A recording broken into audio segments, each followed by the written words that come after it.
graficar la corriente de saturación en función de la tensión de puerta y mirar si es cuadrática o es lineal.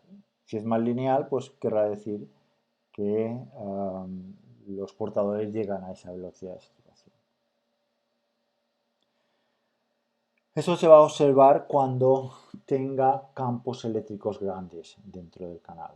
Y eso se obtiene si voy reduciendo la longitud de canal. Recordad que el campo eléctrico es proporcional a la tensión aplicada e inversamente proporcional a la distancia entre las cuales estoy aplicando esta diferencia potencial.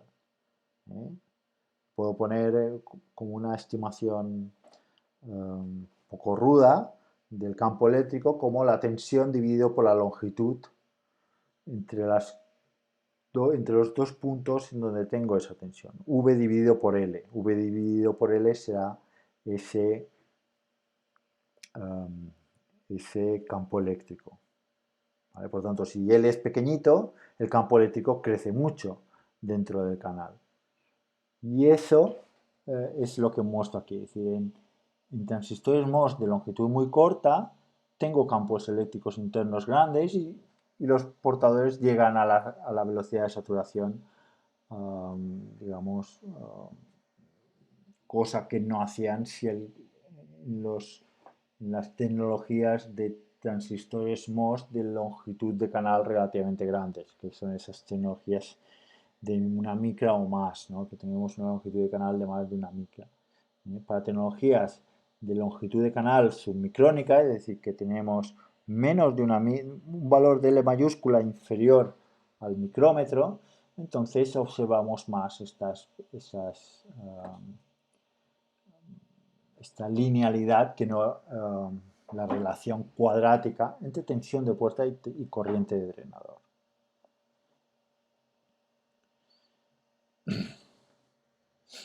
Bueno, por otra parte, hemos mencionado que había en el nivel 1 y también en el nivel 2, estamos utilizando aquí un beta que es inversamente proporcional a la longitud de canal. Y también hemos mencionado que esa longitud de canal efectiva puede reducirse. En caso de que se reduzca esa longitud de canal de forma apreciable, no voy a tener una independencia entre ID y la VDS. ¿Sí? Así como en la lineal sí que depende de VDS, aquí no vemos una dependencia implícita con VDS. En el fondo sí que va a haber un poco de dependencia, lo que se llama la modulación de canal, con lo cual la corriente del transistor va a crecer con la tensión. Aquí en este transistor que se ha medido debía ser de canal muy largo y prácticamente no se aprecia ese incremento de corriente con la tensión. Pero a medida que se hace, y sobre todo a medida que se hace más pequeño el transistor, sobre todo esas tecnologías submicrónicas, esa pendiente de cada vez es mayor. Por lo tanto, no es tan válida esta expresión en donde se supone que no hay dependencia entre corriente y tensión de puerta. Por lo tanto, hay una expresión empírica, que es esta de aquí, en donde se pone una dependencia lineal con VDS para la corriente de saturación, de forma que la corriente de saturación será la expresión que hemos visto antes, que es independiente de VDS, modelada por esta expresión de este efecto de modulación de canal, donde lambda será un parámetro y digamos que es la pendiente de esta dependencia con VDS. Si la pendiente es muy pequeñita, es prácticamente cero, como era el caso de esas mediciones, lambda será cero.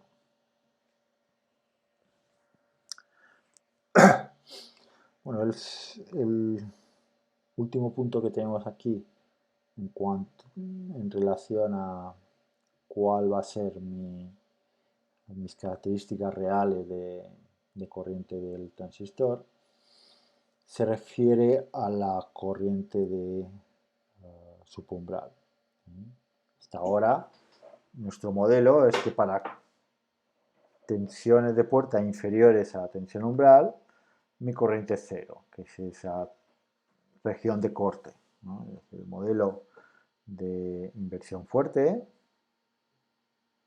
en el cual si mi tensión de puerta es inferior a la tensión umbral, igual a cero la corriente. Esto en el fondo no es cierto.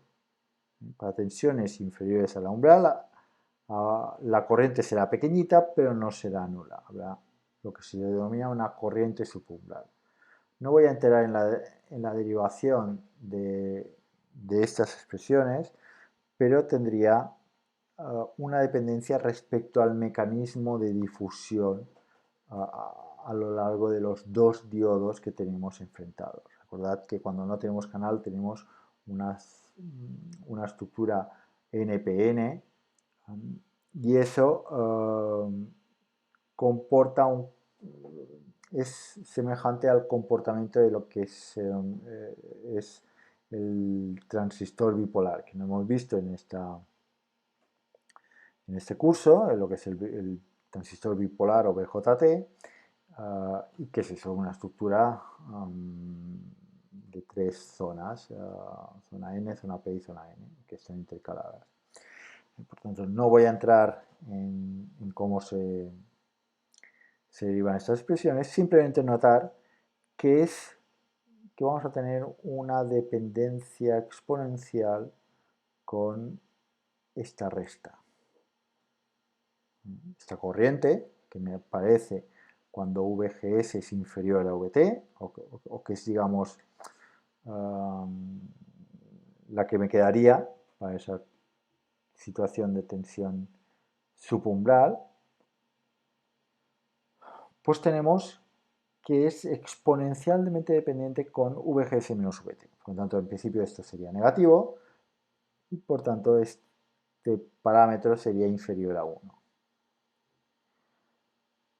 Cuanto más negativo sea, es decir, cuanto más diferencia haya entre VGS y VT,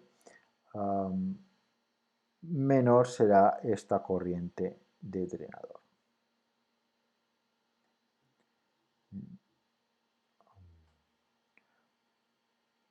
Por lo tanto, cuanto mayor sea o cuanto menor sea mi tensión umbral, más fuerte tendré esas corrientes serán más fuertes. Si mi tensión umbral disminuye, voy a tener un aumento de esa corriente subumbral. En el caso, por ejemplo, si recordáis los primeros vídeos que hablábamos de las tecnologías digitales CMOS, en donde se combinan transistores N y transistores P, la corriente de puerta de un transistor N en donde tenga una entrada cero, una tensión cero. Recordad que tenemos una situación digital en donde VGS o sea cero será muy apreciable, muy por encima de VT. Pues si VGS es cero, la corriente subumbral es E elevado a menos VT entre V térmica. Esta VT no es V térmica, es la tensión umbral. Esta VTH es la tensión térmica. Es KTep dividido por Q, los 26 milivoltios. Por tanto, para esas tecnologías, es decir, a medida que la tecnología microelectrónica avanza y hace los transistores más pequeñitos, también hay el efecto colateral de tener que decrecer la tensión umbral, esta VT. Y a medida que se decrece esta tensión umbral, se aumenta este valor de corriente. Y esto es uno de los efectos no deseados de la miniaturización.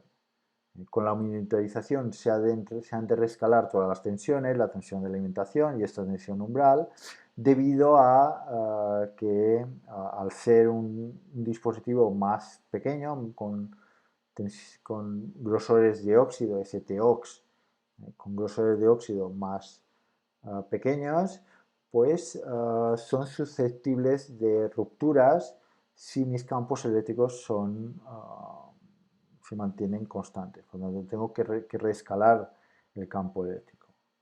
Y como disminuyo las dimensiones, tengo que disminuir las tensiones. Recordad esa relación que comentaba. El campo eléctrico es la tensión dividido por la L. Por tanto, si disminuyo la L, me crece mucho el campo eléctrico, porque es inversamente proporcional a la longitud, a la longitud típica, ya sea una longitud de canal o un TOX. Ahí también el óxido del transistor MOS, este óxido que vemos por aquí, este óxido que tiene un grosor X, que en este caso lo denomino como TOX. ¿Dónde está?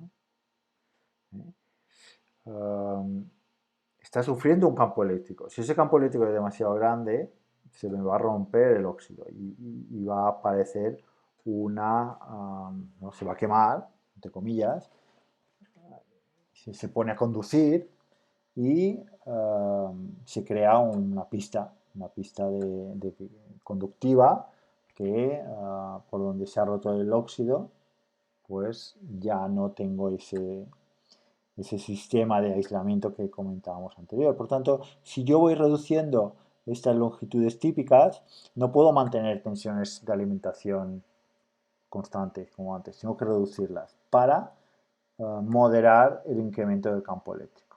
Por tanto, reduzco las L's, las longitudes, pero también que está en el denominador de esa expresión de campo eléctrico es tensión entre L, por lo tanto, reduzco las L's y para no aumentar el campo eléctrico reduzco las tensiones. Y si reduzco las tensiones, tengo que reducir también la tensión umbral.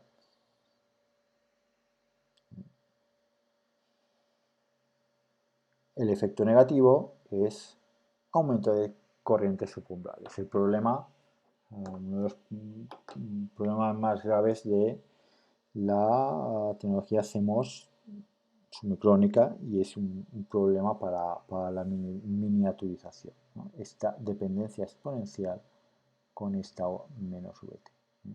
A medida que bajamos el valor absoluto de VT, aumentamos exponencialmente esas corrientes.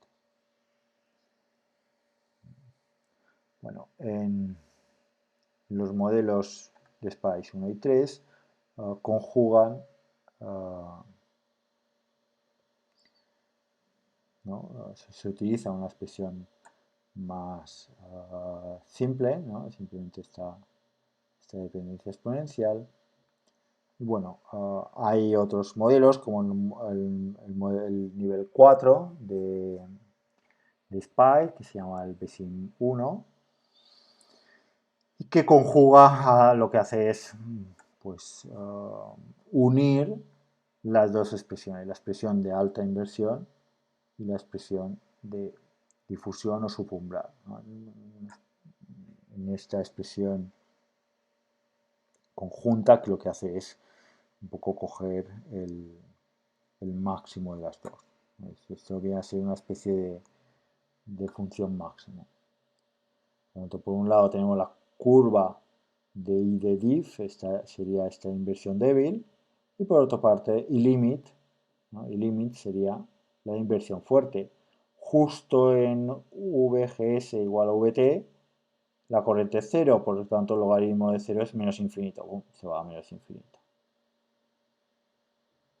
Y por lo tanto aquí queda exactamente la expresión. Es la forma en la cual el BESIM 1 tiene de expresar esta corriente.